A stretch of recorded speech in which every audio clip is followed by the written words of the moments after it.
ঈদুল আজহার সামনে রেখে রাজধানীর গাবতলীতে বসেছে কোরবানির পশুর হাট। দেশের বিভিন্ন প্রান্ত থেকে পশু নিয়ে এসেছেন ব্যবসায়ীরা। এর মধ্যে রয়েছে দেশি, শায়াল, ব্রাহ্মা, ফ্রিজিয়ান, অস্ট্রেলিয়ান জার্সি, ভারতীয় কিছু জাতের গরু। আরিফিন শাওনের রিপোর্টে থাকছে কোরবানির জন্য ভালো গরু চেনার পদ্ধতি।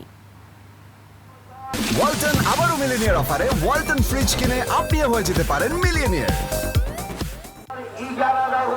আর 2 দিন বাদেই ঈদুল আজহা। কোরবানির পশুর হাটমুখী সব স্তরের মানুষ। দেশের বিভিন্ন প্রান্ত থেকে আসছে গরু, তবে এর মধ্য থেকে ভালো গরুটি কিনতে পারা ক্রেতাদের জন্য বড় চ্যালেঞ্জ। এ বিষয়ে প্রাণী সম্পদ গবেষকরা বলছেন, 2 ভাবে ভালো গরু চেনা যায়। শারীরিকভাবে সুস্থ থাকবে, সুস্থ থাকার বেশ কিছু লক্ষণ আছে। লক্ষণটা হচ্ছে সে জাবর কাটবে, চোখ উজ্জ্বল থাকবে এবং সে কানগুলো নাড়াচাড়া করবে, গায়ে হাত দিলে সে পশমটাকে নাড়াচাড়া করবে এবং সে পারিপার্শ্বিক দিকে সে অ্যালার্ট থাকবে। পাঁজরের 2-1 কিছু হাড় দেখা যাবে। তারপরে হচ্ছে যে সে এত বেশি নাদোষ হবে না। এদিকে বিক্রেতারাও ভালো গরু চেনার বিষয়ে কিছু পরামর্শ দিয়েছেন। চঞ্চলতা ভাব, কার্পেটের উপরে থাকবে, অসুস্থতা থাকলে তো বোঝা যায়, তার মন মানসিকতা একটু দুর্বল থাকবে।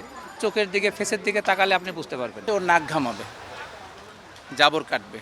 আবার ক্রেতারাও বিভিন্ন পদ্ধতি অবলম্বন করে গরু যাচাই বাছাই করে তারপর কিনছেন। ইটস কোয়াইট অ্যাক্টিভ অ্যান্ড ওরা খাওয়া দাওয়ার যে ফুড চেইনটা, হ্যাবিটটা, এটা খুব ভালো। অ্যাপিটাইট আমি খুব ভালো দেখলাম। নাক ঘামে, জাবর কাটতেছে, এগুলো দেখলে মনে হয় যে গরুটা আসলে সুস্থ আছে। এদিকে কোরবানির জন্য ভালো পশুর গুরুত্বের কথা তুলে ধরেন এই ধর্মীয় বিশ্লেষক।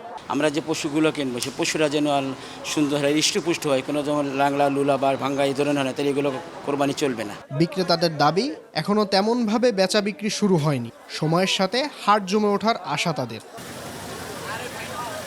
আরিফিন শাওন, 21 টেলিভিশন, ঢাকা।